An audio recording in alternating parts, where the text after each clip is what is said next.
If you're a B2B business owner or you manage a sales team and objections keep killing deals, this masterclass is for you. Because everyone knows that most objections aren't real. They're just simply signals that something early in the process just broke down. 9 times out of 10, it just means that you didn't go deep enough in the discovery. So in this session, I'm going to break down objection handling the right way. No scripts, no clever comebacks, but actually how to prevent objections, isolate the real ones when they show up, and essentially handle them calmly without turning the call into a debate. So everything that you're about to learn comes from real sales conversations and real deals. So let's get into it. Today we're going to be going over the B2B objection handling playbook. Now, before we get into this, I want you guys to understand the big picture of sales. As you know, the best objection handling is great discovery. The easiest way to close deals is to eliminate objections before you ever get to the close. That means your job early on is to pull out the prospect's real pain points, not just surface level complaints. You want to clarify the gap between where they are right now to where they want to be, and then show the consequences of staying stuck. And if this is done correctly, most objections never appear. Now, if you know from my previous video, there's a handful of things. You need to pull out enough discovery. You need to ensure that they know that to make a decision right now. When you do the pitch, you need to ensure that you are relating 2 to 3 pain points back from there into a feature that solves it. And then ultimately, the looping strategy. Okay. Now, the core truth about objections is majority of objections are just smoke screens. They just boil down to uncertainty. And uncertainty comes from one of these things: a weak discovery, unclear outcomes, missing emotional urgency, and unresolved decision dynamics. And if you're still getting objections, it means something was missed earlier. So this is going to show you that if you do get objections, how to handle them. As I was saying before, the looping strategy. After you run a pitch, always run a temperature check. You never go for the close unless the prospect is a true 10 out of 10. No matter what number they say, you always ask, hey, let's say 1 out of 10. 1 being, you hate my guts and never want to talk to me ever again, haha. Or 10 being, you wish you started this 10 months ago. Where do you feel like you fall? No matter what number they tell you, you always ask, okay, why that number? If they're a 10 out of 10, you get them to sell themselves. Hey, why are you a 10 out of 10? And then use that in the call later on. If they say they're anything 7, 8, or 9, you just say, okay, cool. Why are you a 7, 8, or 9? Once they say it, it's like, okay, cool. Well, what's holding you back from being a 10? Any single time they say, well, I'm missing X, Y, and Z, okay, you isolate it like a normal objection. Okay, so I guess, is there anything else that's holding you back from jumping from a 9 to a 10 other than you missing this one feature? They say no, okay, cool. Handle the objection and then loop back. Okay, now if we included X, Y, and Z feature, would you be a 10? Okay, gotcha. And why? Get them to sell themselves. Once they go there, okay, cool. Then you go for the close. If they say, no, well, it's also missing this and this and this, like, okay, cool. Same thing. Isolate it. Hey, if it's missing 1, 2, and 3 and X, Y, and Z, is there anything else that's stopping you from being a 10 out of 10? If they say no, cool. And then same thing, get them to sell themselves. Once they are a full 10 out of 10, you go for the close. Now, here's the caveat. If they say they're a 10 but don't sound like it, or most importantly, if they don't look like it, you just call it out calmly, lighthearted. You don't say, oh, you're a liar, or yeah, man, you don't sound like a 10. It's like, hey, man, just be honest with me. Doesn't really sound like you're a 10 out of 10. Was there something missing, or like what's holding you back? See how that's a little bit more lighthearted.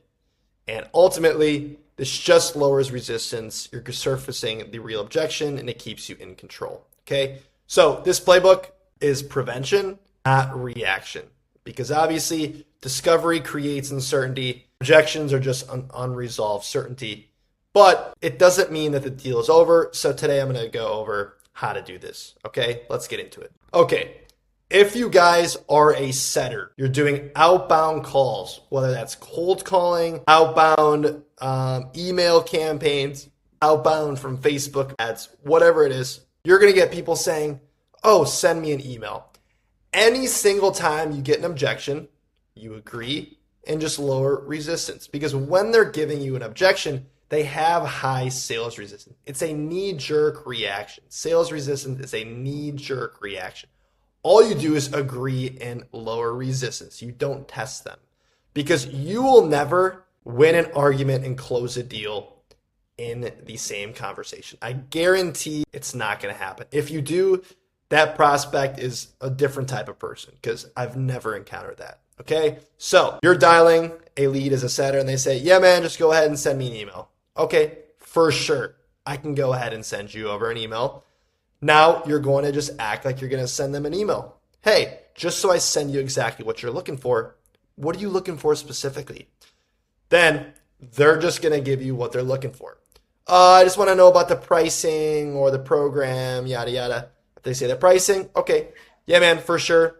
Go ahead in the pricing and then get back into the script. If they say the program, explain the program briefly, get back into the script. So always handle it verbally on the call, continue back in the script. You're essentially using Jordan Belfort's straight line method.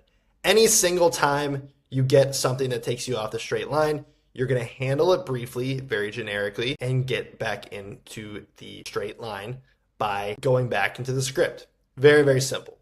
Okay. Objection number 2. You're a setter. You're giving them a call. This happens a lot. You're going to get an objection where they say, hey, man, I'm not available right now. Okay. No problem at all. Agree immediately. Control the next step. Hey, you're going to act like you're leaving. Cool, man. When would be a better time for me to call back? They say 2 hours. Okay, cool. I could definitely give you a call back later. Now, then you're essentially just doing the same thing, going back into the script. I guess, what was it that sparked your interest real quick? And then they're going to start talking, and then boom. If they continue talking, just continue the framework. If they insist they need to go, respect it and call back. Don't try to push any harder. They're just not going to like you. But if they continue talking, act like they never said, call me back later. Just continue the conversation. And the reality is majority of setters, they just give up here. They just say, oh yeah, I'll give you a call back in 2 hours. And they don't get an answer. Or they send an email and get no response. This is all you're doing, agreeing with the prospect, lowering their sales resistance, act like you're leaving the conversation, come back in and go back into the script. Straight line method. Very, very simple. Okay, now, if you are a closer, number 1, I need to think about it. In reality, like I said, watch my other videos about discovery. If you're getting this, you're not doing discovery properly. But we have the masterclass so you can understand it. Okay, so here is how you handle, I need to think about it very, very simply. The same way that we do with all the others. Lower sales resistance. Hey man, totally fair. This is a big decision.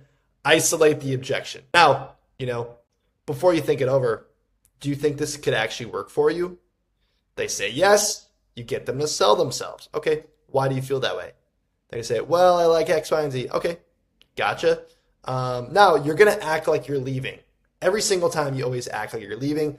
That way you lower their sales resistance. For sure, man. I guess, how much time do you need? They say Monday. Cool. Then you're going to surface the real objection. Hop back into it. Just so I'm prepared for Monday. I guess, what is it that you're looking to go through in your head? Just so on our call on Monday, I just have all the proper research and knowledge to better handle your questions. Then they're going to say, oh, well, I just need to think about the price, or oh, yeah, I just need to talk to yada, yada. And then boom, then you get into the real objection. Okay, your competitors are cheaper. Okay, so this is where a lot of people mess up. They're gonna shit talk their competitors, raise sales resistance, and just make them look stupid. Very simple. Step 1, agree, lower sales resistance, and humanize yourself. Hey man, totally fair. And just between me and you and the fence pole, I like saving money too when it makes sense. Let me ask you this. Remove price from the equation. If we were the same price, who would you go with? And then, if they say you, make them sell themselves. Okay, well, why would you go with us? They're going to say, oh, well, we like X, Y, and Z feature. Okay, gotcha. Now, anchor back to the outcome. I guess, is your goal to save money, or is it to solve X, Y, and Z? Or, hey, is your goal to go with the cheaper option, or to solve the exact problem? Majority of people, especially business owners, are going to say, solve the exact problem. Okay, gotcha. Well, when's the last time you spent more money on something important and got the results you wanted? They're going to say, oh, well, I flew first class. I got hammered off the champagne, and then I went to a resort in Mexico. It was awesome. Okay, yeah, and it sounds like you didn't regret it, right? You say, no. Okay, cool. Well, what do you need to do on this call then? And then boom, you're back into it. Okay, now we're going to go over 2 financial objections. This is the first. Number 1, they say, yeah, man, I don't think I have it, yada, yada. Slow down and agree. Yeah, that's no problem. Never argue, never justify the price. Step 2, isolate the objection. Hey, man, finances aside, is there anything else that's just keeping you from being 100%? This is what you want to do. If they say no, okay, gotcha. Well, why? They're going to say, well, I like this, I like this, I like this. Okay, cool. Step 3, confirm the desire.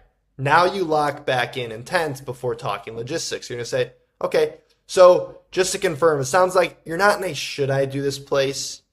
You're more in a how I do this place. Meaning it's your goal to do this. It's just about making it work financially. Correct? If they say yes, continue. If it's no, it's okay, cool. It's not financial. Loop back to discovery. But 9 times out of 10, they're going to say yes. It's like, okay, cool. So, most clients pay up front, but depending on the situation, we do customize some things. Since it's your goal to do this, do you want to explore how we can make this work? If they say yes, go ahead and continue. If there's a hesitation, then it's a trust issue, not a money, and we'll kind of go over that. Now, what you're going to do is you're going to set the frame. Before you ask numbers, set expectations. Hey, we don't have fixed plans. Everything is customized depending on what makes sense. And then, are you comfortable having an open and honest conversation about your finances so we can figure out next steps? If it's no, okay, it's kind of weird. At this point, they're going to say yes, and you're going to move on. What's your cash on hand? Do you have access to credit? How many cards do you have available? What's currently used? And you're not diagnosing, or you are diagnosing, you're just not negotiating with this, okay? So very, very simple on how to do this. Okay. This is the second financial objection. They say, hey man, we don't have the money right now. Agree and slow it down. Yeah, that's definitely not a problem. I guess if you did have the funding, notice how I said funding, not budget. Budget is capped, funding is abundant. If you did have the funding, is this something that you'd want to move forward with? If they say yes, okay, cool. I get that money is tight right now, but based on what you told me, how do you think you could find the funding to get and repeat their desired outcome? If you're selling, B2B consulting, based on what you told me, how do you think you could find the funding to get to $500,000 a month? And really what you're doing is you're tying money to outcome. You're making it clear that funding equals progress and no funding equals staying stuck. Okay. Step 5, decide next move. If they engage, just explore solutions. If they shut down, it's not financial, and uncover the real objection. I need to talk to my business partner. Okay. Step 1, agree and lower resistance. Yeah, man. Makes sense. Anchor to the outcome. Step 2, how does your business partner feel about you getting to $500,000 a month? They say, oh yeah, that's great. Okay. And what happens if you talk to them and this problem continues, for the next 3 to 6 or 12 months? What you're doing is you're introducing consequence. And then from there, okay, gotcha. Because essentially what that's assuring them to do is, it's just ensuring that they don't go out and talk to their business partner and try to avoid this. Okay, cool. Why don't we put time on the calendar, so we can talk about it through? And you want to bring them in. So, for example, you say, hey, would it help if we brought your business partner onto the call so we can all look at this together? You never want to say, call me back.